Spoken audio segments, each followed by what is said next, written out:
রাঙামতি তীরন্দাজ ধারাবাহিকের আজকের পর্বে আপনারা দেখতে চলেছেন যে একলব্য রাঙা আহেরি সবাইকে একেবারে চেপে ধরে, বলে নিশা যদি এরকম কিছু একটা করে থাকে তাহলে ওকে কেউ ফোর্স করেছে, কারণ ওখানে যদি ও খেলা দেখতেই যেত তাহলে আমি ওকে দেখতে পেতাম, কিন্তু আমি ওকে দেখতে পাইনি। আর এইসব কথা শুনে আহেরি তো খুব ভয় পেয়ে যায়।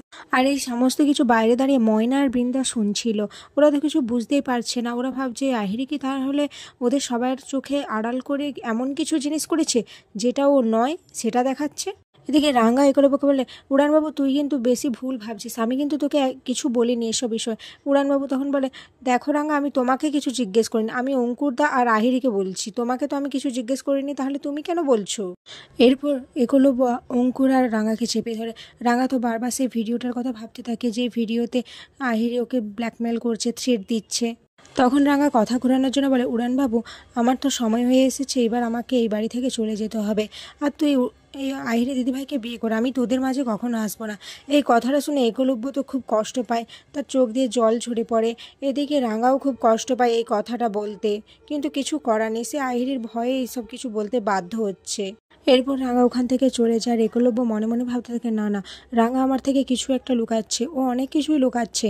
আহিরিকে আমার কেন যেন সন্দেহ হচ্ছে, আমি আর আগের মতো বিশ্বাস করতে পারছি না ওকে। এরপর একলব্য ওখান থেকে বেরিয়ে যায়।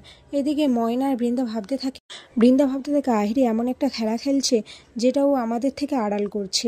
এরপর রাঙ্গা যখন রান্না করছিল ঠিক তখনই আহিরি একলব্যের হাত ধরে সিঁড়ি দিয়ে নামতে থাকে, রাঙ্গাকে দেখিয়ে দেখিয়ে। এরপর একলব্যর হাত ধরে বলতে থাকে, একলব্য আজ না আমার ক্যাব বুক করতে একদম ইচ্ছে করছে না, তুমি আমাকে বাড়িতে দিয়ে আসো না। তখন রাঙ্গা আহিরিকে বলে, আহিরি দিদি তুই চলে যাচ্ছিস, আমি যে তোর জন্য রান্না করলাম। আহিরি তখন বলে, না রাঙ্গা আজ আর ইচ্ছে করছে না, আসলে সবাই খুব টায়ার্ড, আর তাছাড়া তোমাকেও রেস্ট নিতে হবে, তোমারও অনেক ধকল গেছে। রাঙ্গা তখন বলে, আরে আমার আর ধকল, আমি তো গ্রামের মেয়ে, এরকম কত শোয়া আছে আমার। এদিকে এসব দেখে তো একলব্য রাগে গা রিরি করছে। সে রাঙ্গাকে শুনিয়ে শুনিয়ে বলতে থাকে, মা আমি আহিরিকে ছাড়তে যাচ্ছি, আর আসার সময় আমি ডিভোর্স লয়ারের সাথে কথা বলে নেব।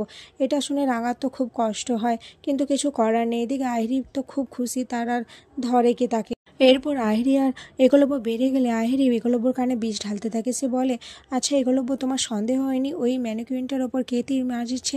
কিন্তু তুমি কাউকে বলো না, আমার মনে ওখানে রাঙ্গায় মেরেছে, কারণ দেখো রাঙ্গা তো ওখানে উপস্থিত ছিল না। একলব্য তো বলে, কি এসব কি বলছো তুমি আহিরি? না না, রাঙ্গা এরকম কিছু করতেই পারে না। এভাবেই আহিরি একলব্যর কানে বিষ ঢালতে থাকে। আর এখানেই আজকের পর্ব শেষ হয়ে যায়।